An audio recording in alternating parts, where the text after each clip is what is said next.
and the dog is... Let me do. Dog upstairs, please. Pretty please. Perfect start. Real life. This is a real life broadcast, and I am super excited. This is something brand spanking new for this evening. I'm going to start by introducing all of us because I've got a feeling we're going to get quite an audience this evening. It's been a very busy day with a lot of interest. This is going to be a really juicy, valid conversation. So I'll tell you a little bit about myself and why I've set up this call, and then I'm going to introduce you to our three amazing masculine energy. They're bringing all the masculine vibes tonight. I'm super excited about that. So firstly, for those of you that might be new to my world, my name is Naomi Newland. I am a confidence coach and the creator of the More Than Enough method. Now, I've been working with women for over 11 years now, helping them with their personal transformations. And particularly over the last couple of years, where we've started to go really deep into helping women explore exactly who they are, their true potential, get their inner critics out the way, really step up into being the greatest version of themselves. I've noticed a really big blocker, and that is the fear that when they go through a personal growth experience, it might create a distance between them and their partner. And it's just preventing them in my community, in my clients, and in the groups that I move in, it's preventing them from doing the really deep and meaningful work. Now, it's a pattern I recognised in my own relationship. I recently uncoupled from my husband after 22 years in a really positive way, I have to say. But it's something that I also recognise in my own personal experience. So, as we've been talking about relationships a lot in my spaces, I thought that I would invite along some masculine energy to give us a bit of a context, some new perspective, some masculine energy, because I work very much in the feminine. So I'm really excited to have with us Andrew, Josh and Don this evening. I'm going to do a brief introduction, then I'm going to let them tell you a deeper level about their work. Then we're going to dive into some questions that we haven't yet discussed. So who knows where this conversation is going to go, and see if we can support you guys as well. I know there's a lot of couples coming along this evening, so welcome. Let's have a quick look who we've got in the house. Hello, Sharon. Hey, Kay. Hey, Serge. Yeah, it is exciting, isn't it? Like, I'm literally buzzing to do something really new. Kate, she's got the hubby in the house. Amazing.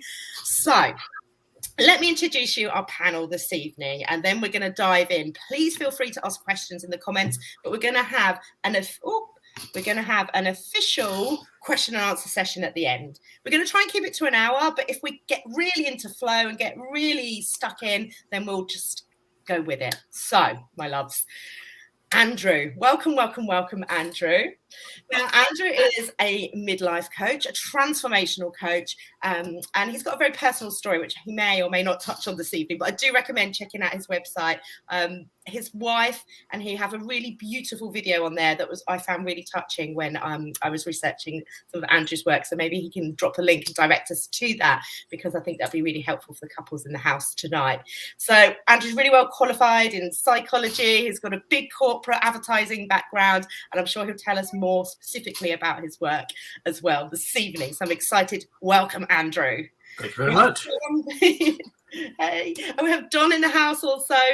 Don is the quantum dad, which I love. He's bringing along the spiritual side this evening. He's bringing along some of the magic, and we can't wait to have you here, Don, and learn a little bit more about the work that you do, alongside Josh, who also works with couples, men, males, females in their midlife sector of life. So thank you for coming along, Josh. Please tell us a little bit more about yourself as well throughout the evening, so we can really get to know one another. Brilliant. So, how are we all feeling? Are we ready for this? Yeah. Excited. Let's tell a little bit more about what you do, so we can work out your areas of specialities. Let's start with Andrew. Do tell us a bit about your work and where we can find you, etc., before we get cracking. Thanks, Naomi. Yeah, great to be here. Really excited about this evening. So I'm the midlife coach, and I coach men who are struggling in midlife. So that's my absolute niche. And the reason I do that is for a number of reasons, but one of them being sort of a personal one, which was that I went through, after 20 years in advertising, having reached a lot of the goals that I wanted to reach or thought I wanted to reach, I then had a big emotional breakdown in my early 40s. And it came out of not dealing with all the things that people in their 40s don't deal with, like grief and stress and anxiety and et cetera, and purpose and fulfillment. And I went through that, and I was lucky I had good therapy, and I'm a massive fan of therapy. But at the end of it all, I realised that actually there was this massive place for a conversation around men who are stuck in midlife, which is not around depression, it's not around despair, but it's around stuckness. So I use the phrase stuckness a lot. This is, actually it's another word, which is languishing, which I think Adam Grant used recently on LinkedIn and Facebook. And I think for me, that really speaks to it. It's a sense of apathy. It's a sense of no energy, don't know what to do. And it's absolutely paralyzing. The video that you referred to, Naomi, was, I did with my wife, and she answered my question, which is what is it like to live with a man who's struggling in midlife? And her answer was, you just weren't there. It was like you weren't there. Your body was there, but you weren't there. And I think for me, that really spoke to this sense of a distance that I felt, but I thought it was hiding. And for me, that's what I'm trying to do. I'm trying to help men uncover the reasons why they're stuck and rediscover a life of positivity and and purpose, because change is possible. But with men, and we'll talk about this later, I'm sure, with men, there's a whole lot of baggage that goes with admitting that. Definitely. I'm excited already to start unpicking lots of things that you've said there. So we'll get Dom to introduce himself and Josh, and we're going to dive right into really exploring these topics. I think it's so valued. Everyone that's hopping on now that is coming up as a Facebook user in the comments, if you could pop up and give StreamYard permission for us to see your names and faces, because then we get a bit more of an intimate experience. We know who's here and we can all vibe off of each other. So do give StreamYard permission to show your details to us here on StreamYard. Thank you. Dawn, you're on mute, my love, but tell us a little bit about yourself and how we all get to hang out here tonight. Good evening, everyone. Evening, Andrew. Evening, Josh and Naomi. Thank you so much for having me here. It's really, really exciting. Again, my name is Donovan. I'm a dad to 2 kids, one 5 and one's 1. An app developer, mentor to husbands of coaches, helping the divine masculine to support the divine feminine. My goal is to equip husbands with tools to go deeper within and ignite the fire of the divine masculine, and then in doing so, they can support the divine feminine. And it was a big journey for me because my wife dived into the quantum realm of coaching, and we all know how difficult that is with the launches and how much pressure it can be for them. And for me as a husband to support her, it was a very, very big task because I was unfamiliar with this realm of coaching and all the responsibilities that come with it. So it took a lot of self-growth to be this person now, to support her. And what I've been doing is I've been cultivating this model where I can help other males, other men, other people in relationships with female coaches to support them and to grow. So thank you so much for having me here. I'd really love to hear what everyone has to say. Thank you. Oh, brilliant. It sounds like exactly the right space at the right time to have this conversation with you, Dom. Brilliant. Looking forward to hearing a little bit more about that as well. And gorgeous Josh, come on, tell us all about yourself. Hey, so I'm Josh. I am also a midlife coach. I call myself a midlife mastery coach. I'm all about mastering midlife. My background's kind of similar, I guess, in that I did a big corporate career for 20 years. I worked in politics. I was a lobbyist by day and an elected councillor by night. And politics had always been my absolute passion. One of the reasonably few people, I think, who actually really do something did do something that I really, really loved. But when my husband and I adopted our children, I had 2 consecutive years I had a year of adoption leave at home, and then went back for a couple of years and then had another year off.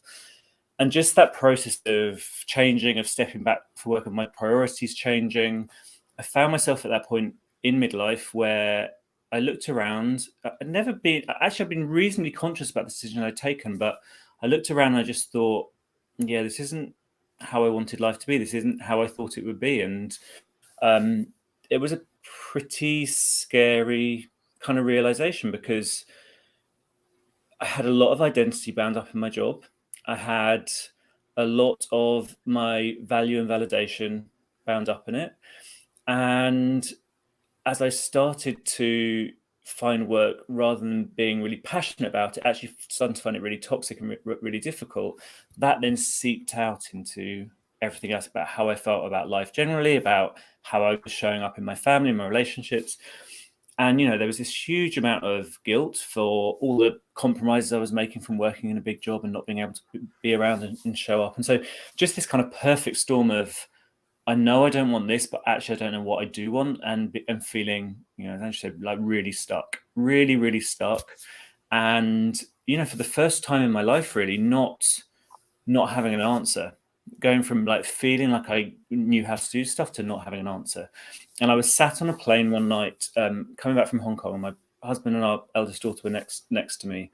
And I was watching the Amy Winehouse documentary. I was trying to keep myself awake to get back onto UK time. And I there was nothing really I wanted to watch. I ended up watching that. I don't know whether you've seen it, but at the beginning, there's this kind of sequence of her when she's a young girl, just kind of walking around at home. And the voiceover talks about her dad having a kind of long affair when she was in her early teens and never being around for her, and her thinking, well, if you're not around for me, I'm going to go out and do what I want, and kind of so started the alcoholism and the eating disorders that kind of ended up killing her. And my blood really ran cold at that point, and it was just this moment of realization that I don't know what I'm going to do, but I have to do something. Like something has to change. And so, like that moment on a plane with Amy Winehouse was the beginning of making the decisions that found a really different way. I'm reconnected with my identity, with my soul, with my purpose, and that's what I now do with my clients, which are predominantly women. I probably 75% women, 25% men, mainly working around career change, but all of the other stuff of life, really, relationships, money, health and well-being, all of that stuff. So yeah, that's me. What a pivotal moment. It sounds really powerful, Josh. Thank you for sharing that story. And you can't do any kind of this change work, really, in my experience, without it having a ripple effect on all areas of your life. And that's why this conversation, I think, is so important, because what I witness is the women having a real desire for a different change in their lives, but having so many fears and so much resistance and so many challenges that just stop them going to the deeper level where that is available for them. So on that note, Andrew, I'm going to come to you first. Is that something you recognise, like from the male perspective? You work with men mostly, do you? Or entirely, yeah, entirely. So do you recognise that with the men, that is a problem for them and how that impacts their relationship, and vice versa as well, in your experience? Oh, sorry, I just lost the end of that. But yeah, absolutely. So what are the fears that men bring to their coaching with me? Well, I mean, I'd say the road to coaching for men is already a very difficult one, because there's a huge amount of vulnerability tied up with it, and vulnerability is something that men are not brought up, sadly, and we hope to change that, but are not brought up to really be comfortable with. And so often they come already with a full armory of defensiveness in terms of skepticism that it will work and that I can't change and nothing will happen. A lot of defensiveness about how deep they're willing to go, a lot of denial. And some of them will see just the step of going to see a coach as being, well, I'm ticking the box, so I don't actually do anything off the back of this. And I think the realization that, and I always use the phrase that, coaching is like taking a master's in yourself. It's not the work you do in the room necessarily. It's the work in the rest of life. It's the stuff that's percolating in your subconscious. It's the things that strike you at 2 a.m. or whatever. That's the stuff, the richness that comes out of coaching. And that's when the fear sets in, because suddenly it's like, oh dear, this is proper. I can't just rock up and be fixed. I think that's the fear. What I would say is, I mean, this idea of the fear of growing distant from partners, I don't think I see that in the men. I have to say, the vast majority of clients I've had have felt this distance is already there. And that's partly why they're there, is they recognize that they have fallen into the male midlife trap of compartmentalization and suppression of emotion. And that is creating a massive distance and dissonance from their family. And that's what they're coming to solve, because they're aware that they're missing out on their kids growing up. They're aware that they're growing apart from their wife or their partner. And that's what they want to solve. So I would say they're not worried that the personal growth is going to take them away. There's a fear and a desperation it won't work, absolutely, and that they're broken and they can't be fixed, or they don't have the capabilities and the resources to fix themselves. But I wouldn't say they're worried about that. But for me, that plays into this, critical part of allyship, which for me is, allyship for me is based on 3 things in whatever part of allyship we're talking about, whether it's male, female, whether it's diversity, inclusivity, whatever it might be. and that is around curiosity, understanding, and compassion. And that's the critical bit, is the curiosity. We have to actually want to understand what the other person is experiencing, and then have compassion for that as opposed to judgment, in order for that to be a two-way allyship.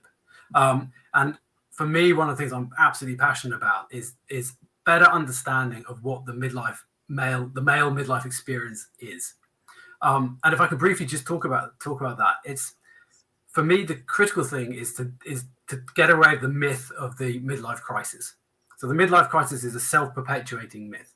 What we have is a generation of men who are in a really challenging place because they want to be more emotive, more sensitive, more closer to their children, more involved in their families, but they have no role models for this. They have no background. They have no, the majority of their fathers didn't teach them these skills, and in fact taught them the complete opposite. That success is found in the workplace.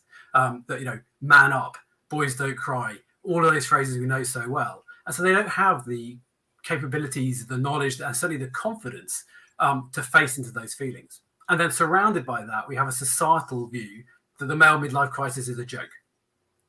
That at its heart, it's ridiculous. They're these guys, and they're led by their dicks, and they go out there and they've got all this testosterone, and they buy a sports car, or they have an affair, and how pathetic. And that's the context. And so those men who are already feeling very uncertain about how to reach out, how to speak up, how to share their emotions, are even more fearful that they're just going to look like this sad midlife crisis case. And so they don't talk, and they don't speak up, and they don't seek help.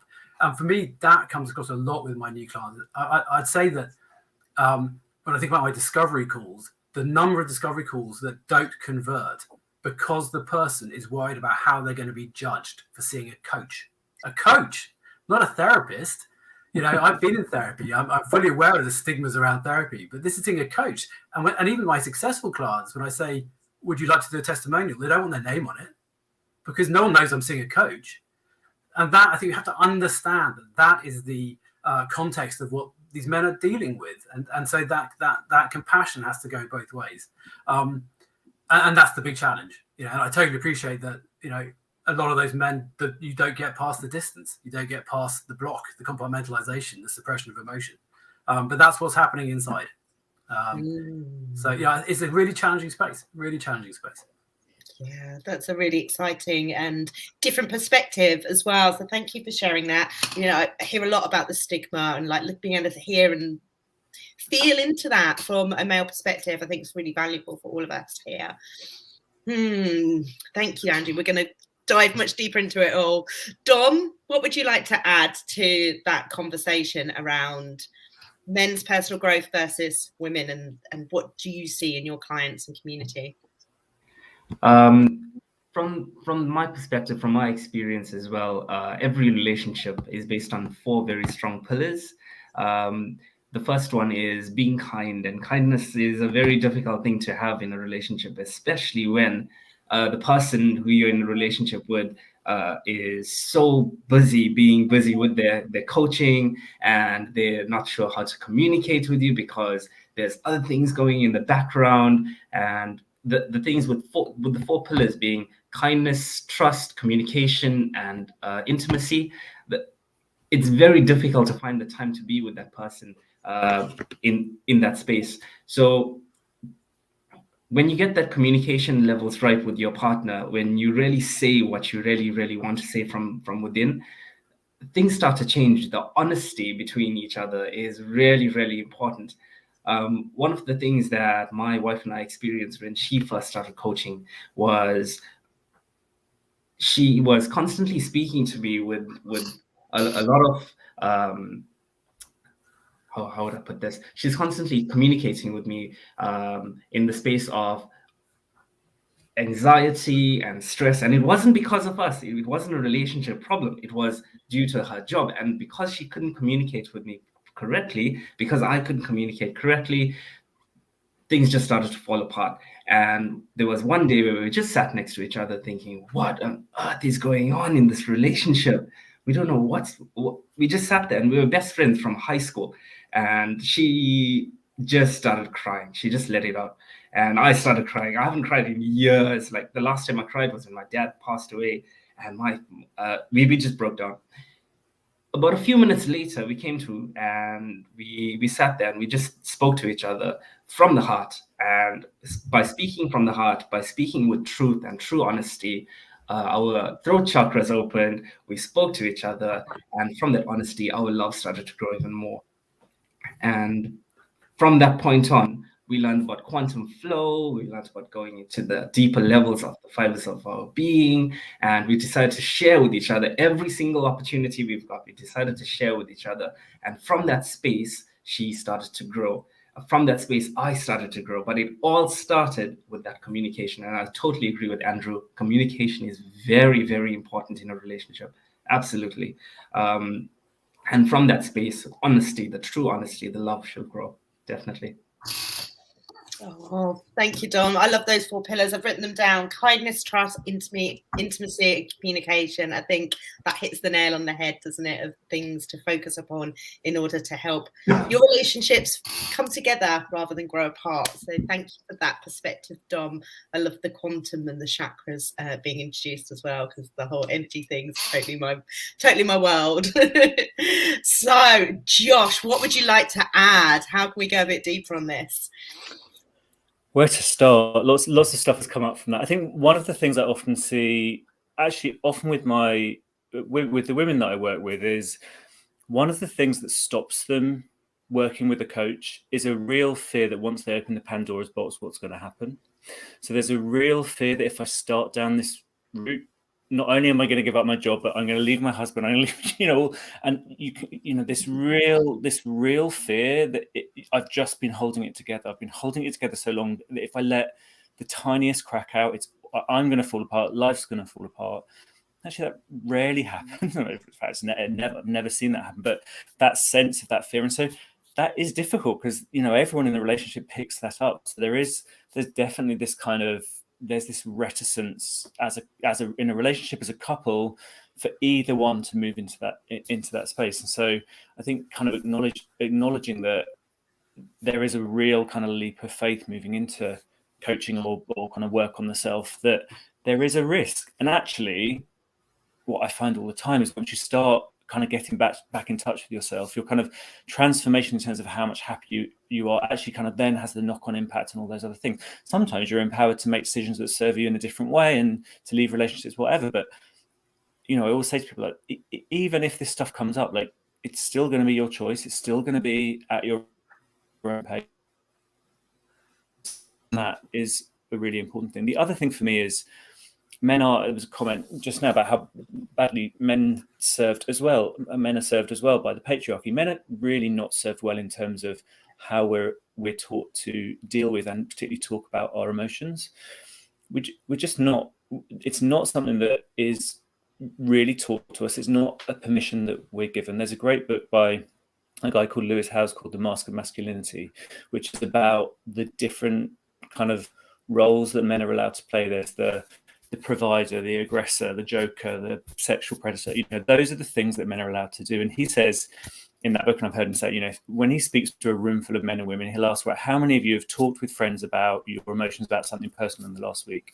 And all of the women will put their hands up, and maybe 1 or 2 men will. And those 1 or 2 men generally have done it in a church group or a religious group, or maybe a kind of 12-step. But men, generally, we are just not taught how to talk about our emotions with other men. So that has a whole bunch of knock-on impacts. One is that we find it difficult, but also I think, and I hear this from the women and the men that I work with, that it feels really self-indulgent for men, for them to talk about their feelings and what's going on for them, but they also, despite themselves, often feel that it's quite self-indulgent for their partners to be doing it as well, particularly when there's a big price tag to it. And, we all feel a bit uncomfortable about spending money. If your partner is also feeling kind of uncomfortable about you doing that as well, that can be another barrier to doing the work that's really important to you. So there's a lot of barriers to work through, and being able to actually be aware what's going on and start to talk about some of them openly. Now that one about, is this going to be the Pandora's box going to end up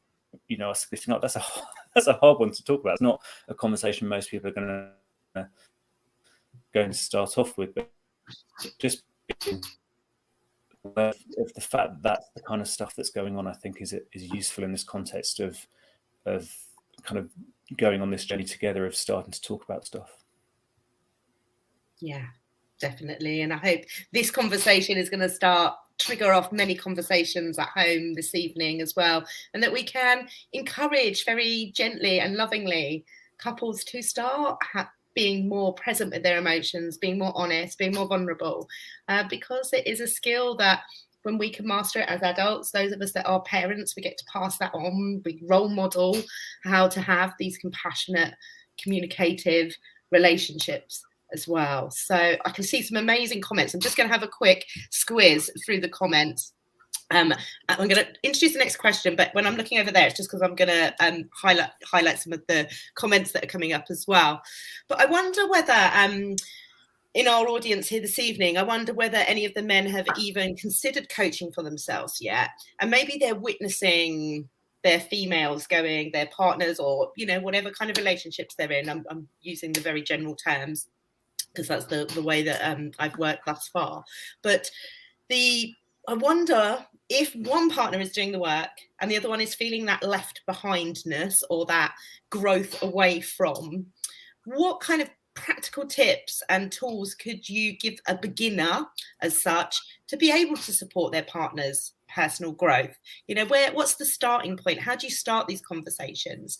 Dom, would you like to answer that question first, and we'll do the reverse way round whilst I just review some of the comments? I think the first thing is awareness as well, being aware of what's out there. We've all been taught that we all have emotions, but that's only a small piece of the puzzle. Being aware of all the different possibilities out there is really, really, really important. Dom! Oh no! Dom's gone! Let's go to you, Josh. Dom will be back in a moment, I'm sure. Yeah, I mean, I think for me, and it's interesting, my husband doesn't get this stuff. He doesn't talk about this stuff. He doesn't talk about his feelings, and he's always a bit like, "What are you doing?" And he's very good about it, but it's not something on which we particularly connect.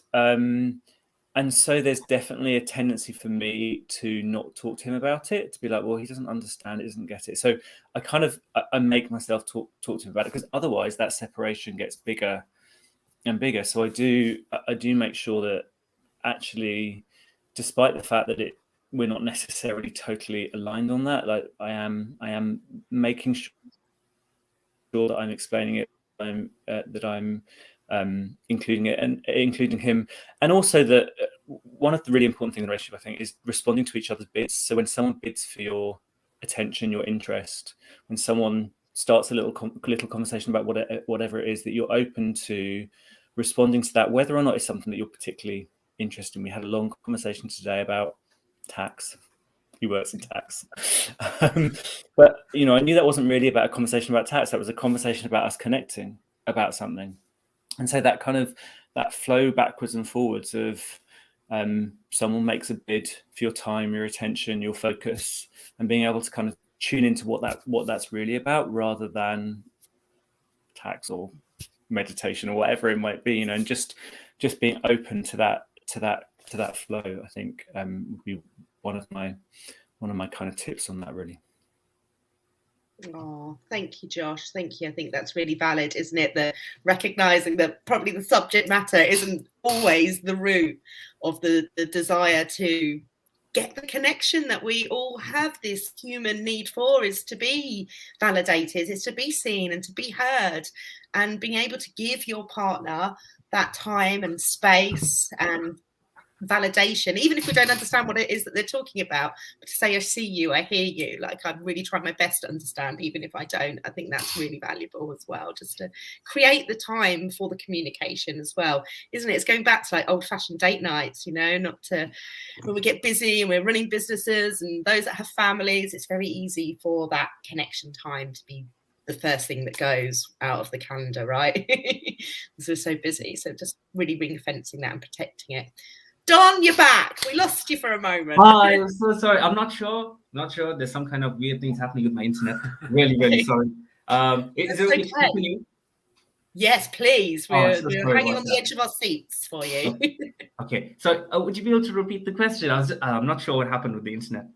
That's okay. So we were talking about if men are coming into their kind of personal growth experience at very beginner level, they're witnessing their partner's personal growth, and they maybe feel a bit overwhelmed or underprepared on how to support them. Like, where could we start from a kind of beginner's perspective in how to best support our partner's personal growth if it's a totally new world to us? Oh, it's a fantastic question. Thank you. So I would suggest going deep within knowing thyself, going into journaling, because your head can get filled with a lot of things. There's so much to learn out there. There's things like tarot cards, there's light language that people are going into, there's Jungian coaching, there's archetypes, there's just so much things in there. But it's best to start with yourself. It's best to go within, know what you are about first, fix what's happening within yourself, start journaling, get everything out there, and get grounded, really. Because the first thing that people forget how to do is breathing, breath work. Breath work is a very, very big thing right now everywhere. There's breath work coaches, and people fail to realize how important it is to just breathe. Just breathing is really, really important. So I'd suggest the first thing that anyone who's on this journey is doing is start journaling. Just write it down. Write down what's going on in your head. What are you confused about? What's the problems that's going on in your body? What do you want to do? Just what's going on, just clear your mind. And from there, they can move into breath work. They can tap into how to breathe, going deeper into the quantum realm. But it all starts within. You've got to go within. You've got to sort yourself out first. You've got to journal. You've got to write it down. So I'd suggest starting with journaling. And it's that private space, isn't it, to be able to express the emotions. And I think particularly, I mean, I'm guessing, I'm like going to make a wild presumption here, but for masculine energy that's not used to doing that, having that private space to do it where no one's going to see it or judge it might be like the very first step that you get to express yourself rather than repress those emotions, as Andrew was talking about. So Andrew, let me know what's going on in the mind that you'd like to share with us. Well, that's a really good question, and I've really enjoyed listening to both Don and Josh there. And it really, what was coming in my mind was a sudden recognition. Actually, I think that my coaching has been heavily influenced by my own experience in therapy, because one of the things that I found really hard about therapy was that you're on this really quite long journey. I was in therapy for almost a year, and through that experience, you are obviously processing a huge amount of feelings and emotions around people, and often you're spending time with those people as well. So you're having these daily interactions with these people. You're also trying to figure out how you feel about them. Maybe there's somebody who has always made you feel less of yourself, and you're trying to process where that comes from and what is yours and what is theirs. But in the same time, you're having a daily relationship with that person, perhaps. So that's really, really hard. And I did it in a classic male way of just totally shuttering down my experience of therapy. I didn't share it with Thalia, my wife, and the family. I didn't share it with friends until it was finished. And I just got on and did it. And it went on for a year. So what I found in coaching, I massively encourage my clients to involve their partners and their children in their journey right from the beginning. And in fact, I even bring in exercises that involve their partner. So, for example, if we're working on things like recognition, and transaction analysis and understanding how we seek recognition, how we seek affirmation, how we seek acknowledgement. There's a really nice survey called Love Languages, which is built on transaction analysis, which asks you, which of the 5 universal types of recognition and acknowledgement do you have a bias toward, leaning towards? And there's no right or wrong answer. It's just what is your tendency. And there are things like verbal affirmation, physical affirmation, rewards, acts of service, people helping you stuff, quality time. And the reason I ask, and I say to people, you should do it with your partner, because even if you've been in a relationship for maybe decades, we make these massive, well, one, we've all changed since that day we met, enormously. And 2, we probably never asked those questions. These are just things we just grew together, right? You just figured it out. But I found with my clients that they will complete the survey and find maybe that they need, say, verbal affirmation. Very clearly, they need to be told, well done. And then their partner will do it. and it's quality time. But because their tendency is for verbal affirmation, that's what they give out. You tend to give out what you need. And so there's massive disconnect. And so actually in that moment, a number of clients I've had who's just gotten guided, you kind of totally changed our relationship, because suddenly we've got a common language to understand that, me saying well done for supper is not good enough. I need to make some quality time with you. So that's important. I think the other thing is things like when I'm working on values and purpose, again, really finding ways in which they can share that with their families. I just had a client recently who did a lot of purpose work, and he came up with these 3 core purpose goals. And he sat down with his kids and he did a creative project with them. They created a poster for each of the purpose goals. And then he got an illustrator to go and draw them up. And so now on his office wall, he's got these 3 posters that are there as reminders of why he's doing what he's doing, of what he's working for, of why he's trying to balance life. That for me is the goal. This is not some secret conversation that happens in a dark room that tries to fix the broken person. This is about living a true life. And for the vast majority of men, I'd say the absolute vast majority of men I've worked with, that's their goal. They want to be more present, more involved, more fulfilled, more purpose-led, happier, to be in their lives, and that includes everyone around them. So I think for me that's my approach. But I'm aware that I think for my therapy that wasn't something that was ever suggested to me in therapy. So I think for all the coaches out there, I would say don't assume that the person understands that is part of their journey. Find ways to help them engage and bring this to life. And I think what Dawn was saying about a common language. If you can find a common language to explain this stuff, what you're feeling, the journey you're going on, that's incredibly helpful. What I would say to that point is a lot of the men I've worked with have had a real phobia of kind of, what I'd call woo language, kind of very mystical, magical language, and they just immediately freeze. You can see it in their eyes. They're like, this is a step too far. So I think finding that middle ground to explain. I do maybe more explaining with male clients, things like transaction analysis. This is a theory. This is what we build it off. And that allows them to kind of understand why they're doing it, why it's relevant, that it's grounded in something. But yeah, I think a common language is a wonderful thing if you can find it. Powerful, definitely. I love the fact that your client really embrace that techniques and brings it home to the family. It's certainly something we encourage, with the More Than Enough movement. It's really beautiful to see that ripple impact of when we do the work, we give permission to the children, and we're so upskilling them to be able to have all the tools that we wish that we had. It's one of my biggest drives for the More Than Enough method is to provide the masses with tools that I think so powerful for me personally in my transformation in my life, so that we can help younger people or older people, whoever, to just navigate the highs and lows of life with more ease and feeling more equipped, more resilient, and more able to be able to have these conversations and break down some of the stigma. I really feel like we're getting juicy. And so let's have a quick look at the comments. I'm going to go to the end and just see how this is landing with everybody. We've got tons of comments going on. Oh, Kate, thank you for dropping the love languages. We do some of that in More Than Enough as well. It's a really simple survey, and the results are so profound for how that can have an impact on all of those around you. So how's it landing, guys? What are you loving? Oh, we're loving the family posters.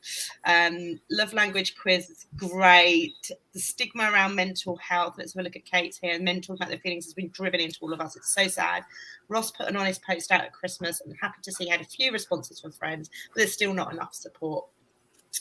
Yes, good role models for males. Some great book recommendation there. The Steve Bidoff book, So Good for Boys, the book about raising boys. I definitely recommend that as well as a mother of a boy. It's a really powerful book.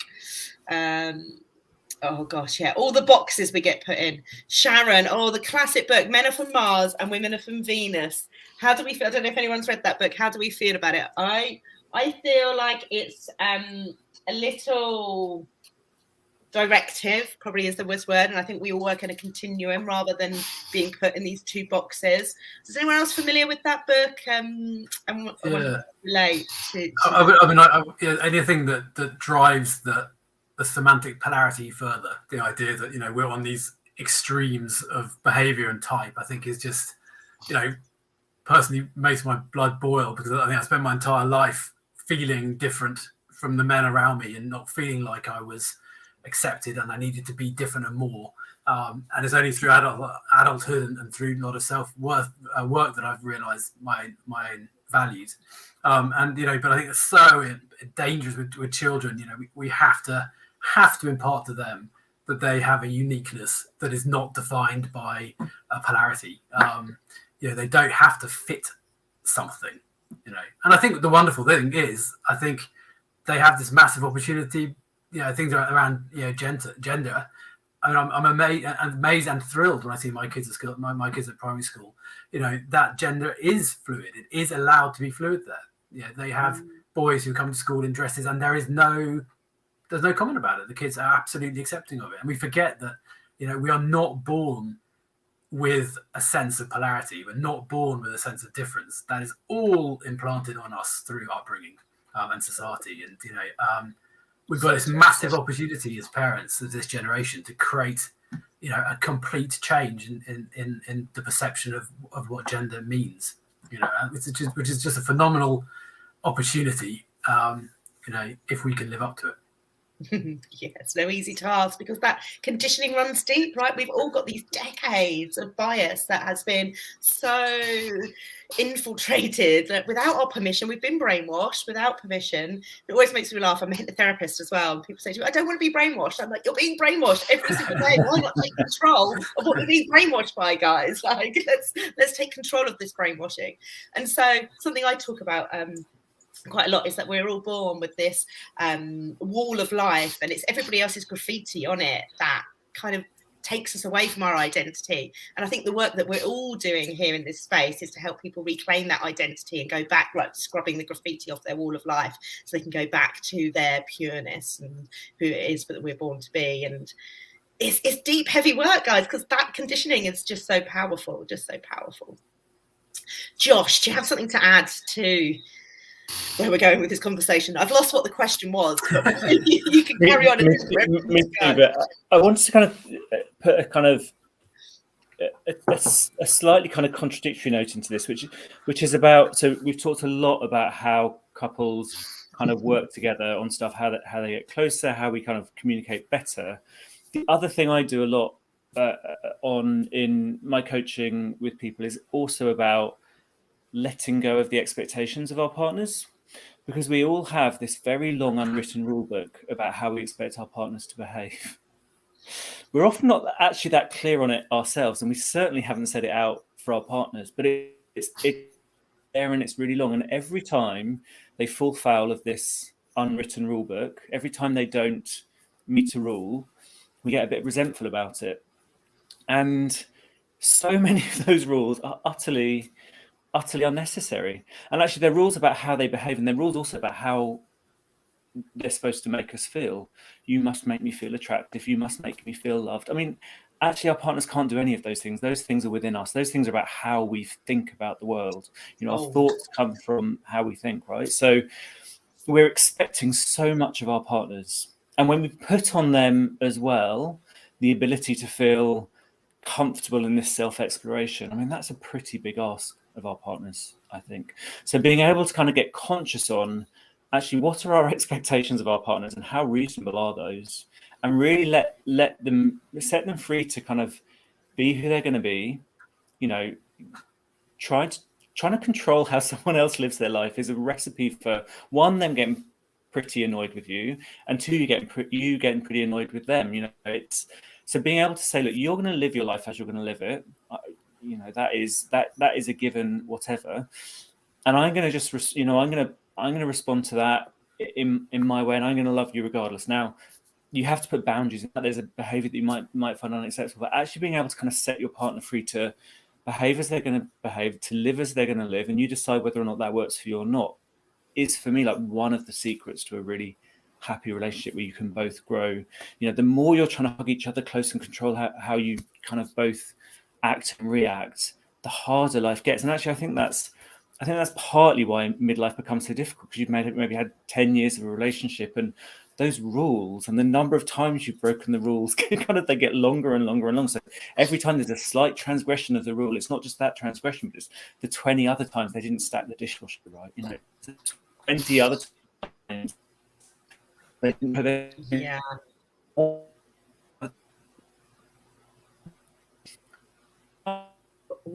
We've lost you a little bit, Josh. We've frozen. But wow, Sorry. that's... Oh, you're back. You're back. Am I back? Yes, you're back. Not back. Right. Oh, that was an incredible point there, Josh. That's an incredible point about our expectation. It's actually a question that I'd written down. Like, is it our partner's responsibility to support our emotional growth? Like, are we asking them of the impossible? I know, I'm sure my my ex won't mind me saying, like, he found it really overwhelming when I was like, I need this from you. It's like, babe, I'm just not, like, I don't have the skills.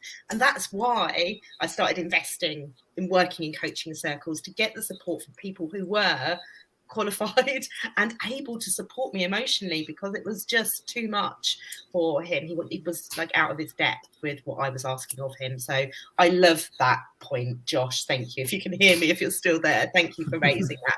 Like, having realistic expectations of a loving relationship as well.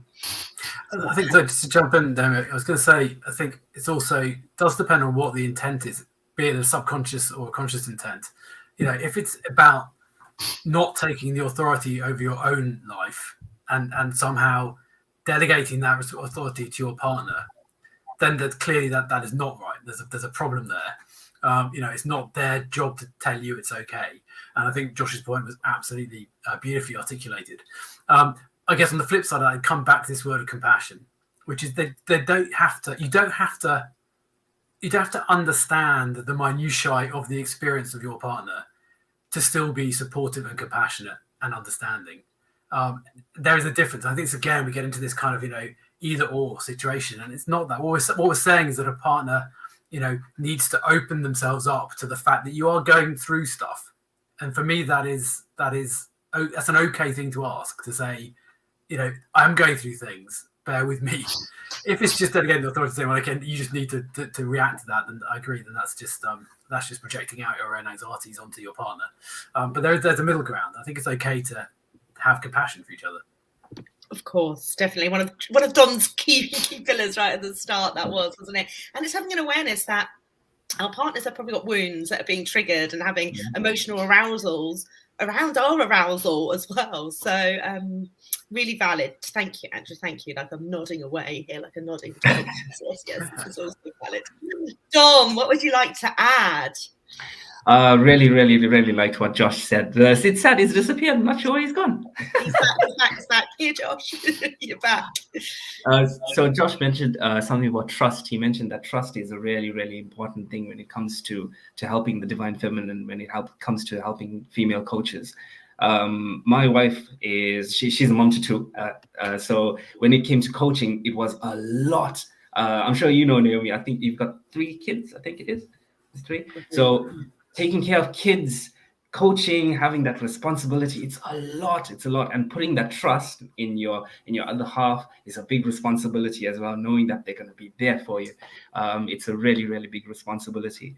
But in saying that, in putting your trust in someone else, you also have to understand that they are a different person. They're a big, different person. And if you don't know what's going on with them, chances are your trust is going to be broken. And that's a very, very, very sad thing.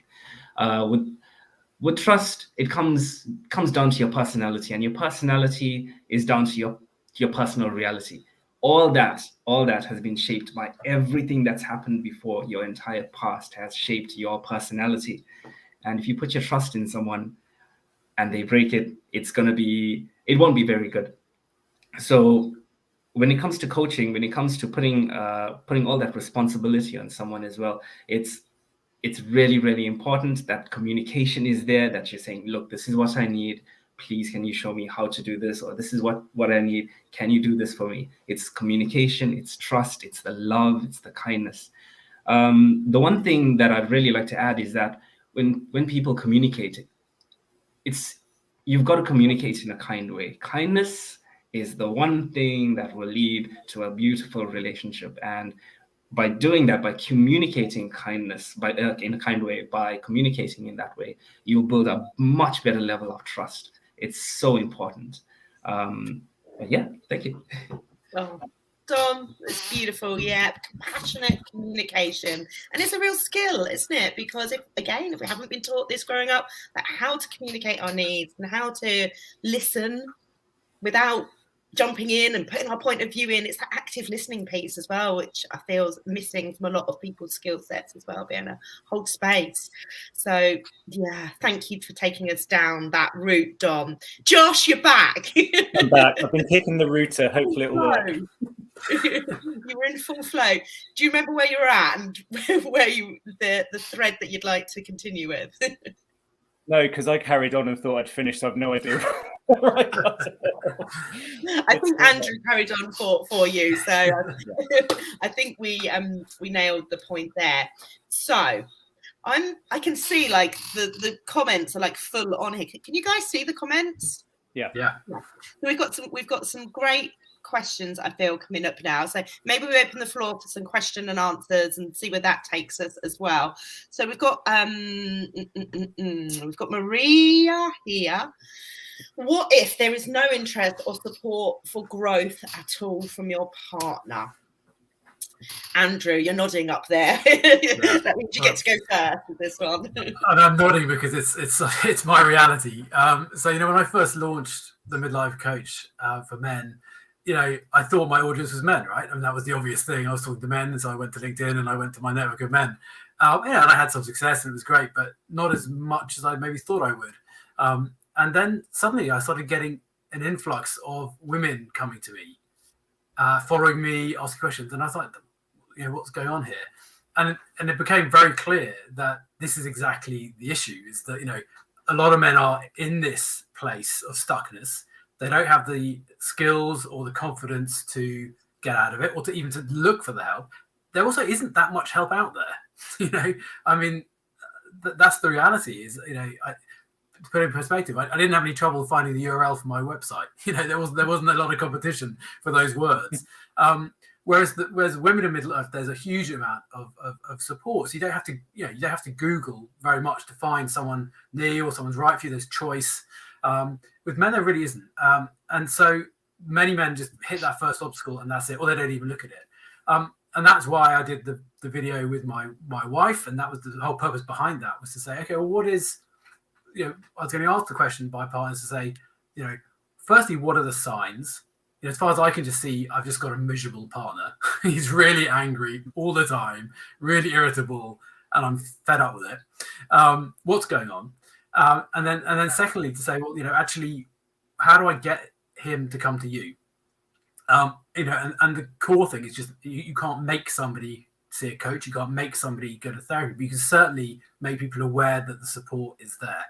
And I think that's where the clients I've had through their partners, and I've had a number of people, sort of sheepish men, phoning me up saying, my wife saw your thing on LinkedIn and told me to call you. And that's kind of the way in. But often they're ready. They just needed permission to be vulnerable.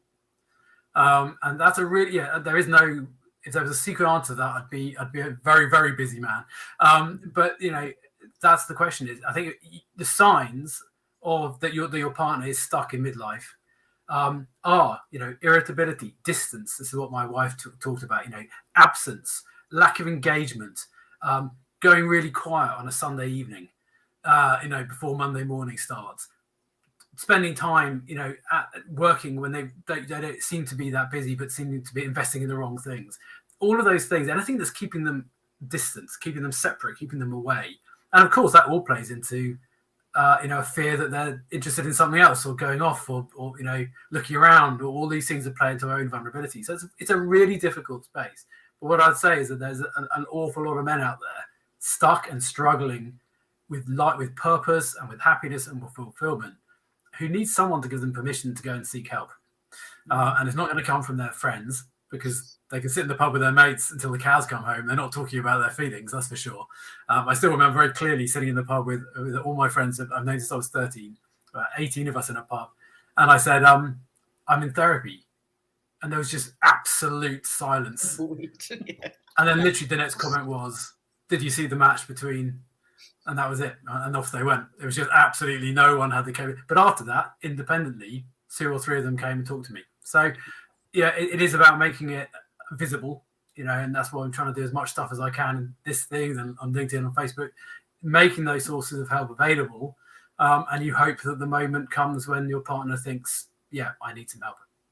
And you can get involved and show them the right way. But it's very difficult. Yeah. So if there is the resistance from the partner, so let's suppose one partner is doing the work and the other partner is providing no interest or support, what would you suggest then, Dom or Josh, who'd like to answer that? I mean, my kind of slightly tough love on that is fine. Like, if they're not interested in that, that's their life. The need for our partners to kind of sign up stuff with us is, for me, really, really unhelpful. And being able to kind of let go of that. Now, there's obviously a kind of the interrelation between how supportive they are in terms of what you're doing is kind of another aspect. But some people, I don't go a day without listening to a podcast or read. I'm obsessive about personal growth. My husband, totally the opposite, and it's taken me a long time to get to the point of not seeing one as good and one as bad.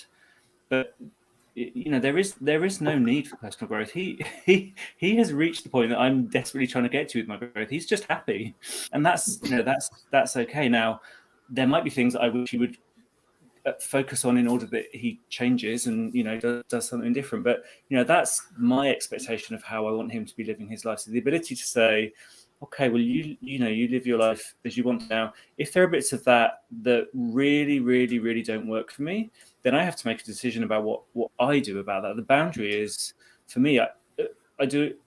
One of the things I talk about is about how to set effective boundaries. We think that boundary setting is telling someone else how to live their life. You have to do this.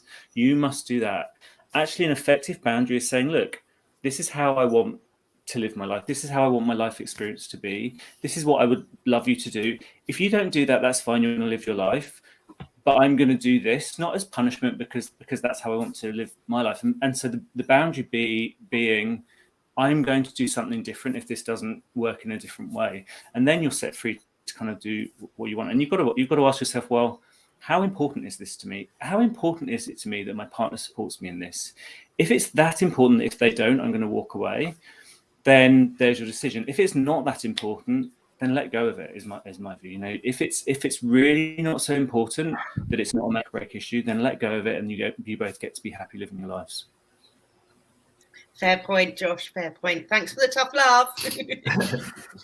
I really like to add. I really, really love that question from Maria. It's really, really interesting. She said this because I used to be one of those people. I was one of those people who was sat next to my wife while she was on a spiritual journey, and we were sat there, and I just, where you're at this point where you look at your kids and suddenly, oh my God, they're 6 years old or they're 5 years old, and they've just grown up. Because you've been so busy being busy. So I was one of those people who was really, really caught up in work and really caught up in the busyness. And I still remember the day when everything changed. We were sat on the sofa. It was about 10 o'clock on a Sunday night, I think it was. And there's these things that my wife constantly is showing me, or was showing me. She was showing me these card readings, and I was like, yeah, that is. And then she was showing me things like light language. Not really interested. And then suddenly she showed me something with breath work, and that it started ringing in my ears because it was really effective. The one thing that my friends at work, they usually say this. They have this quote: "Suck it and see." So they say that's the quote there. Try it before you buy it, if you want to say it that way. The thing that is really, really important is if you have a partner who is not interested or not very supportive in your personal growth, is constantly give them tastes of what you're experiencing. So if you're learning about, for example, card reading, I'll just say, man, babe, would you like to do a card reading? Or they'll be like, what's a card reading? And then suddenly, if it really resonates with them, if they're on the same frequency as you, or the same mindset, everything just starts to shift, and they'll start to open up slowly but surely. It starts to open.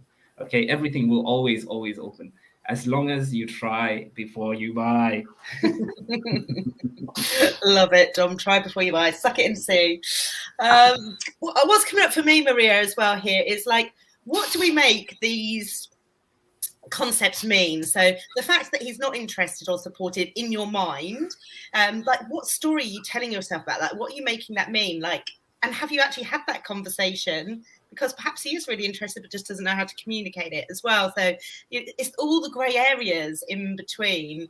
Like, what is the story I'm telling myself about their reaction as well? So that we're taking that radical responsibility that Sesh just mentioned for how we're interpreting somebody else's experience in our relationship as well. Like, I love the Brené Brown, I can't remember which book it's from, but she talks about going late, the kind of energy thing going on with her and her husband, and she comes back and says to him after they've been for the swim their egg, the story I'm telling myself about this situation is, and he's like, well, the story I'm telling myself about this situation is, and it's just polar opposites, because we all look at life from a completely different perspective. We're all filtering through the information in any given experience in totally unique ways. And so I love that phrase, the story I'm telling myself about this situation is. And that just really opens up gentle, compassionate communication. And they're like, what? No, I see it like this. And you're like, oh, okay. So I hope that could be helpful. Okay, let me see. So anything? I was just going to say that there's an analogy that I was told, which I thought was quite apt, which is you have to think, if you've just come off a call or a piece of training, or if you think of yourself as being red hot when you come away from that, and that's the wrong time to try and engage your partner in a conversation about it, because you're in the middle of this massive emotional experience, exactly, and all the adrenaline and everything. And so it's always worth thinking about, just let yourself cool off for a period before you try and introduce what you've experienced to your partner, because they're doing something else and they're not there, and then you're suddenly expecting them to be in the same state of excitement that you're in, and I think that's the challenge, is give them the space to join you. Absolutely. I think it's like information overload, Josh. Yeah. When we have those very personal experience, we're in that altered state ourselves as well. Words will never be able to explain what we've been through and what we've had. We'll never be able to convey it. So they're never going to have the same level of excitement that we're expecting them of them as well. So again, it is having that groundedness, isn't it, when we and the radical responsibility for ourselves. So, Josh, would you like to answer this question first from Sharon? Is there any specific activities or exercises that could be good to do with a couple? Yeah, so the thing I always talk about, and it's from personal experience. So when my husband and I adopted our kids, we had a social worker come and sit on our sofa every Thursday morning for about 3 or 4 months in the old days before they changed the system. And she asked us all sorts of things about our attitudes to discipline, our attitudes to food and kids, a whole load of stuff, what our relationship was like with our parents, a whole load of stuff that we'd never talked about with each other at all. And through this process of talking about what we believed, what we valued, what our experiences were, we learned a huge amount about each other. And there are actually some apps that you can get that suggest a kind of topic of the day, or some questions that you can ask each other every day. And it takes commitment from both of you. You have to both want to do that. But just the process of choosing a thing that you're going to ask each other about each day, one thing, and then sitting, looking each other in the eye and listening, that works on so many different levels. One, you learn something about your partner and their experience and how they think.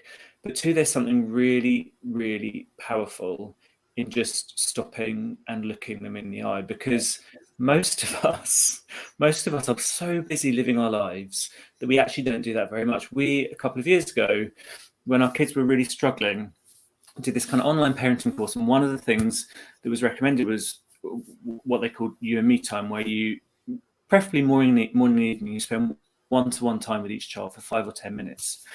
and you just focus on them, you let them choose what they're going to do. And we thought, yeah, fine. Actually, it was really hard to integrate even 5 or 10 minutes into our mornings and our evenings with both our kids, which made us realize just how little time we were actually spending like really focused on them. We'd been talking to them while we were cooking or getting them dressed or whatever, but when we were properly sat down and focused on them, it was really very little. And our partners is often even less. So actually that discipline of really prioritizing sitting down, and you know what it's like, you go out for date night and you both sit in a restaurant staring at each other because you have nothing to talk about and you're both exhausted. Like, if you can do that in much more bite-sized chunks, window on our relationship, right? we do talk to each other, but if you can do it in more bite-sized chunks, if you can choose like the one thing you're going to ask each other and really listen for kind of 3 minutes or 4 minutes every day, I think that's a really nice way just to connect and make sure every single day you're having that connection. Powerful. Eye gazing. I love it. And it's like the windows to the soul, isn't it, as well? And so it is that real kind of energetic connection as well as the communicative connection. So thanks for that idea, Josh. I think that's really easy to integrate, isn't it? Like 3 minutes a day, it's just connect. Beautiful.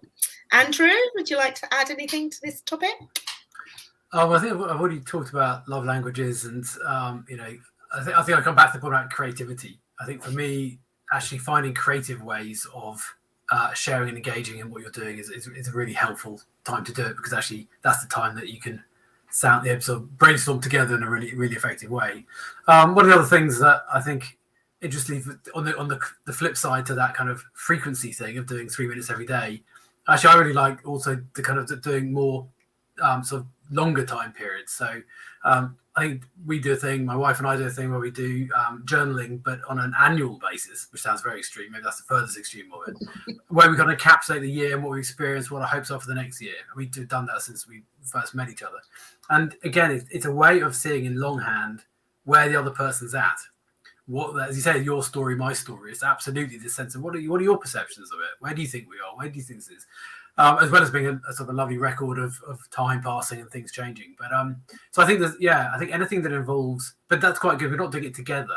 We're not forcing some kind of some sort of activity where we're having to be together to do it. We are separately writing this thing, but we both have access to see it. So I think, again, if you find that kind of intensity too much, or you're struggling to get your partner to engage in a kind of a frequent activity, just make it less frequent, make it so it's more an individual pursuit, but a shared outcome. I love that, Andrew. Beautiful idea. I think we're all like, yes, I'm going to do that. Don, what would you like to add to some activities or exercises that could work for couples? Hi, Devi. Sorry, Andrew, I think you got your name wrong earlier. It was the comment for Andrew. So sorry. Right, no problem. Okay. So Sharon asked, what would you recommend for any specific activities or exercises? One of the exercises that I constantly practice is just, it's so simple. It's touching. You just touch each other's hand. Well, if you're sat next to each other, just a gentle touch. If you're in the same room as each other, if you're cooking together, it's just being there, being present. Presence is very important. But the one thing that really is really helpful and that many people don't talk about is sex. Sex is the best activity, honestly. It's the best stress reliever. But you've got to listen to your partner from the male perspective. It's not about, the end of the session. It's about being there for her. It's about being there, both mind and body, and listening to her and really connecting. It's not just about the end result. It's about the connection. And from that, so much of good things could happen between you. There's so much of communication, so much of love. Everything just is possible after that.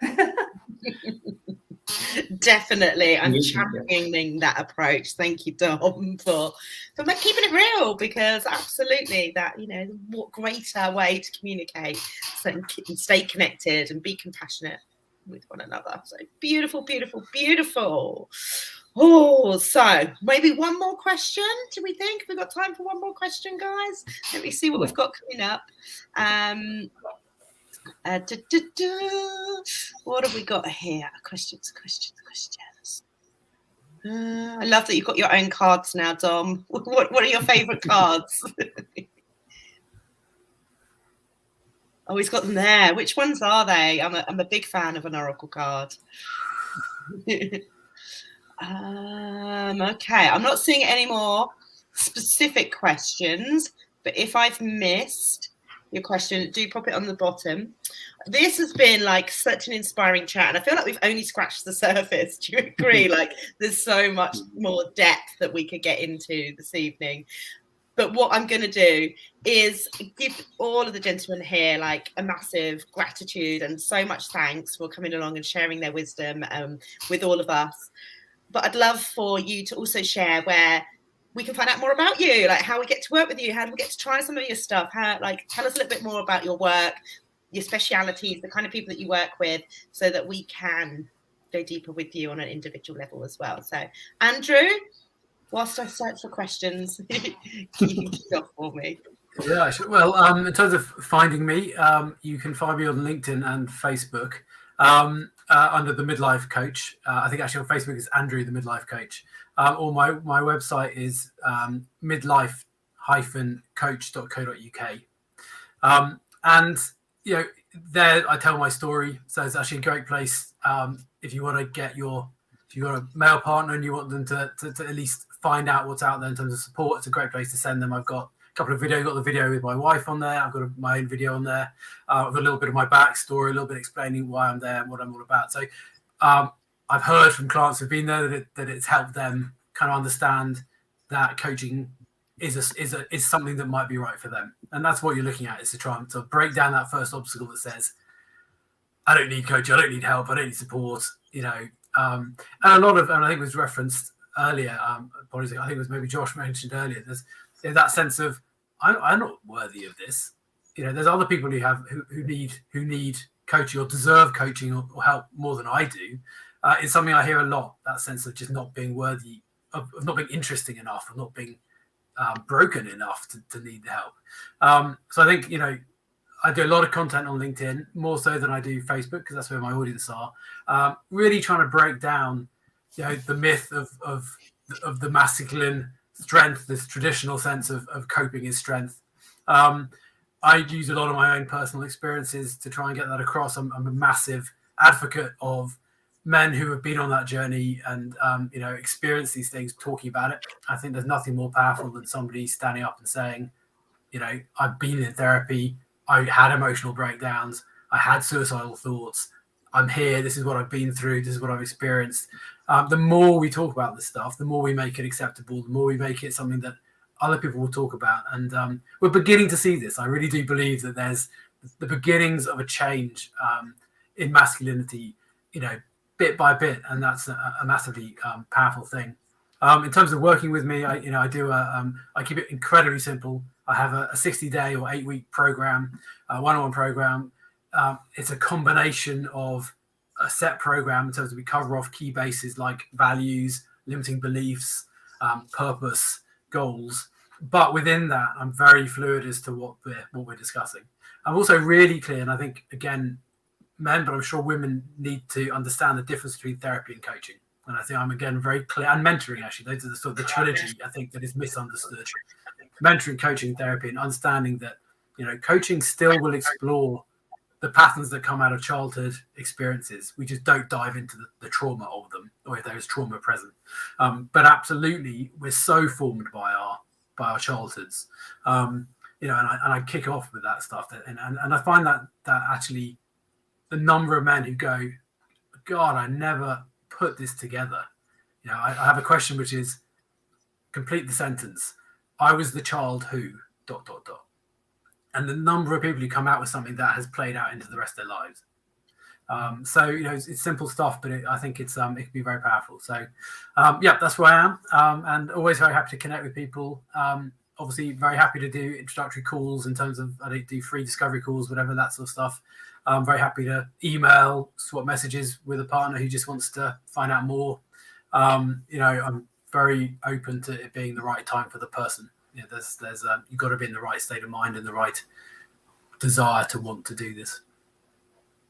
Beautiful. Thank you. You've added so much value here. I'm sure we have set off a huge amount of light bulbs for a lot of people witnessing this experience tonight. So thank you for your participation. Pleasure. Thank you for having me. So valued. Josh, tell us a little bit about yourself, and then we'll come round to you, Dom, as well. Where can we find out more about Josh and the work that you do? So my company is Your Best Life UK. So my website is yourbestlifeuk.com, and the same on both Instagram and Facebook. I am all about enabling you to live your best life in all its kind of wonder and glory in midlife. And the thing I really focus on a lot is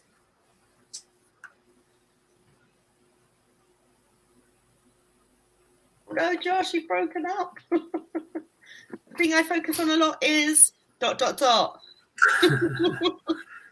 We don't know, Josh. I am putting your website on there. The thing that I focus upon is the thing. Can you hear me now? Yeah. Okay. The thing I focus on is career and career change, because for most people that's the burning platform. When they get to midlife, that's the thing that feels most wrong. That's the thing that feels like it's come out of alignment with who they are, as they've changed over 20 years and their career hasn't. And so that's where we start. But we work on that from the position of, let's stop thinking about jobs. Most people are desperately brainstorming jobs and going on job websites and trying to work out what job they do next. We put that to one side and we start to get really clear on who you are at this stage in your life and what you want your life to be about. And from there kind of opens up this whole world of opportunity from which great new careers flow. And then we get into, what that's going to be and how you go out and get it. But the really clear thing is really getting back in touch with who you are, getting your self-confidence back. That process of losing touch with who you are and losing touch with your kind of passion for your work is deeply kind of eviscerating in terms of people's self-confidence and their ability to go out. So we do a lot on self-confidence, a lot on money mindset, really going out there and being the kind of biggest, best version of yourself in whatever way that is. I am doing a free masterclass next week on how to change career in 2022. So if that's something that anyone is interested in, please do come along. If you go to my Instagram and click on the link, you'll be able to sign up there. Brilliant. Drop a link to your Instagram in the comments, Josh, so that we've got that direct. And thank you so much. Again, just gold. I've loved your perspective this evening, as all of our audience seem to have as well. It's been so enlightening and so helpful. Thank you, Josh. And Dom, dropping in and out tonight, Dom. Oh, you gotta love technology. Oh, yeah, always. Thank you. Tell us a little bit more about your work too. So you can find me on Facebook and Instagram. I'm called the Quantum Dad on Instagram, and on Facebook I run a group called the Quantum Partner, where we go deep into the 4 levels of a good relationship, of a great relationship, and we go into the 7 levels of. No, okay, that's okay. So we go into quantum flow, the 7 levels of quantum flow, where we activate infinite possibilities in every aspect of your life. And I'm offering a free 4-week beta course for my training in the Quantum Partner Group as well. Thank you.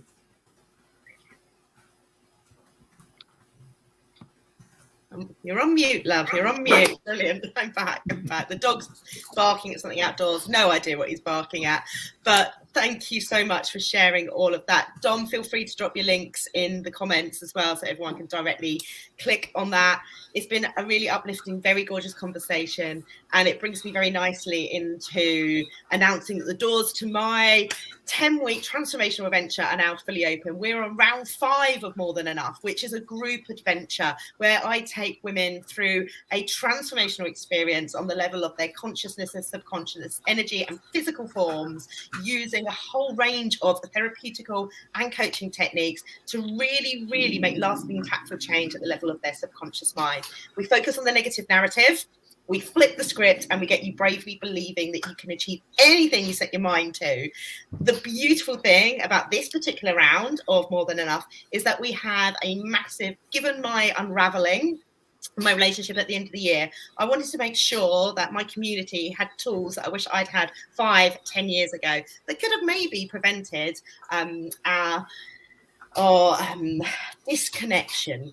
And I know so much now that I wish that I'd had back then. So I bring in a whole bunch of experts to give it this particular round a relationship and communication speciality. So every Thursday night for 10 weeks, we've got relationship experts coming in to coach you through various different aspects of relationships, such as attachment, compassionate communication, the red flags to look out for, and how to solve them. So it's going to be really, really powerful. I feel like we might need to invite the guys in again to give a bit of a male perspective as well, because all of my experts are females. So I really have enjoyed being able to see things through your eyes and your perspectives and your experiences. So we might have to do this again, have a bit of a question and answers with the smaller community where they might feel that they can bring their partners in to ask some deeper questions as well. So we'll see how that flows. But I'm so thrilled to have had you here this evening. It's been such joy. I was trying to be all funky with StreamYard, and I've lost my banner. I was going to put